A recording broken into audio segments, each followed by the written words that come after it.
measuring support for the left by who votes for the left.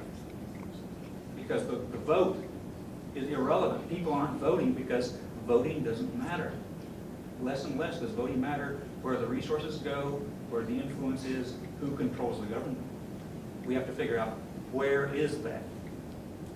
Well, you can also measure by how many people turn out for demonstrations, and you pretty much get the same picture. I mean, Greece notwithstanding, I mean, it hasn't been like there have been massive mobilizations in most of Europe for the left in recent years. But you have to work on, you have to realize that there is an opposition. So people aren't just not turning out. They're being molded to not turn out in a certain way. So it's not like people are stupid and they're just saying, oh, I like Sarah Palin because she has a nice skirt. They're saying, well, what's the alternative? And they're not given one.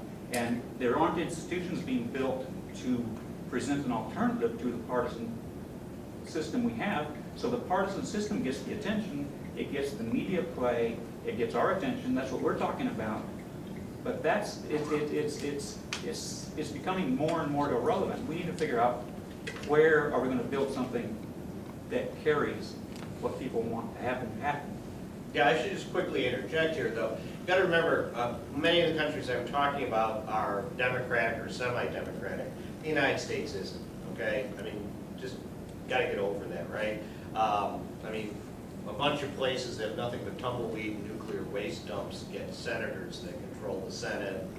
The president isn't even directly elected, et cetera, et cetera. To get on the ballot, you need a letter from the Virgin Mary and 12 of the apostles.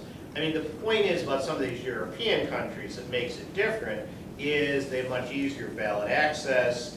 It's much easier for parties to do it. It doesn't have to be so much of an either or. Either you join the system and have to fight in it. I mean, so it's very easy. Like, look at the Pirate Party, okay?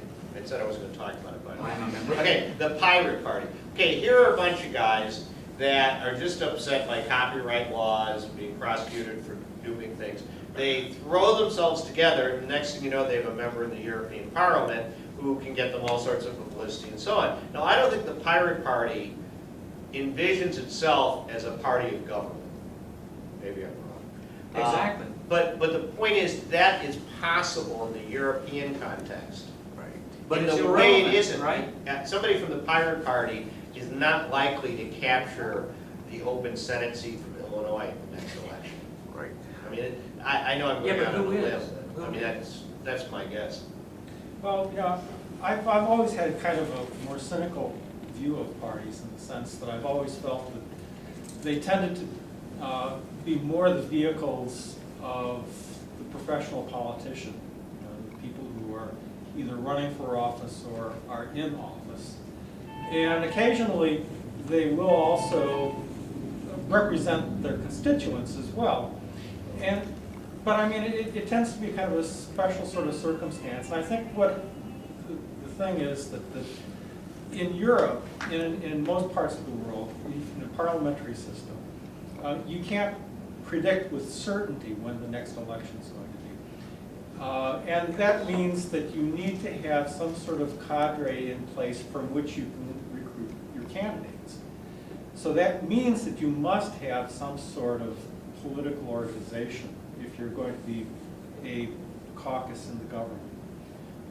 It also, in times past, it also meant, you know, when you did not have such a saturation of mass media that we do today, it also meant that you had to maintain an organization so that you could mobilize a campaign at the last minute. And it would be very much labor intensive, door to door, whereas today, even in European countries, you know, if you have the money and the access to media, you know, you can go over the heads of the ground-to-ground people. So what strikes me is that way in which European politics are becoming more and more Americanized is that, you know, you don't need that mass cadre of people to go out and campaign for you. You can always go to the mass media.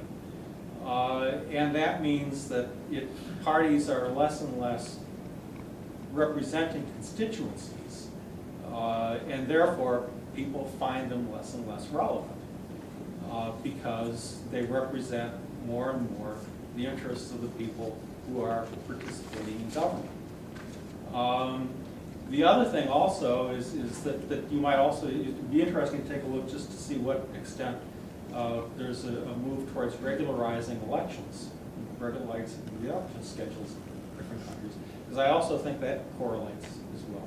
And finally, one of the things that always impressed me about, the immediate post-World War II social democrats is that even if they had kind of given up on Marxism, or even if they had given up on even the idea of finding some sort of alternative to capitalism, they still had a real sense of who it was they were being elected to represent.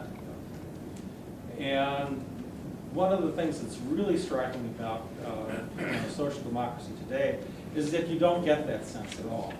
That there's any sense as to who it is that they're actually representing in government. And I think part of that, Tony Blair is an excellent example of that.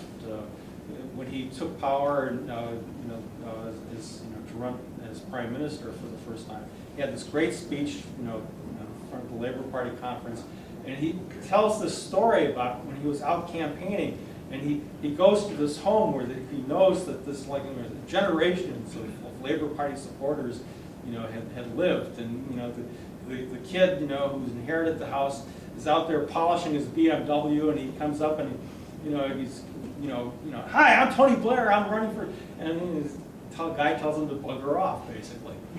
And the shock of it. Tony Blair tells this story, saying, these are the people we have to appeal to. We can't lose these voters. So you have this thing where, the change in technology in elections, the lack of any sense of who you're representing. I'm not at all surprised that you have kind of an autonomous sort of anti-partisan sort of attitude amongst a lot of people. I don't know that it really sets a favorable environment for a partisan filling of a vacuum. It might, but I don't see it. Well, the discussion of the sort of the party system seems really disconnected from the political economy. And I'm just wondering where things like, let's put it another way, the privileges or the... May we have your attention, please? The time is now 8:35. The library will close in 25 minutes. Library card registration and internet service has now ended for today. Thank you. Sure. The privileges and the conditions that European workers and European citizens in general have, whether it's fewer working hours or national health or cheaper education, the money for that's got to come from somewhere. And I'm just wondering if it's not coming from the workers who have pretty good conditions compared to ours.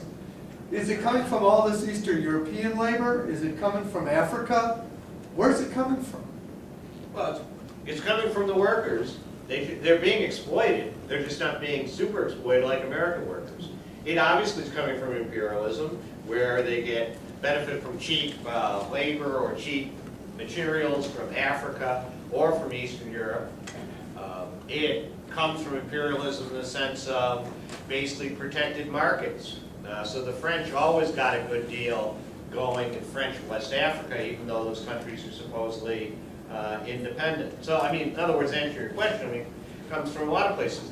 Just to take the biggest myth, the Swedes don't have any colonies, and Swedes spend a fortune on foreign aid, but it's like loss leaders, right? The whole idea is they drop this money on your poor country, and the idea to make people get used to Swedish products, like Swedish products, be favorable to Sweden, and buy more of them. So, yeah, it's all those things, but the fact is, the rate of exploitation is not fixed, right? You can have somebody who's working in a steel factory, and getting paid what they pay them in China, or you could have some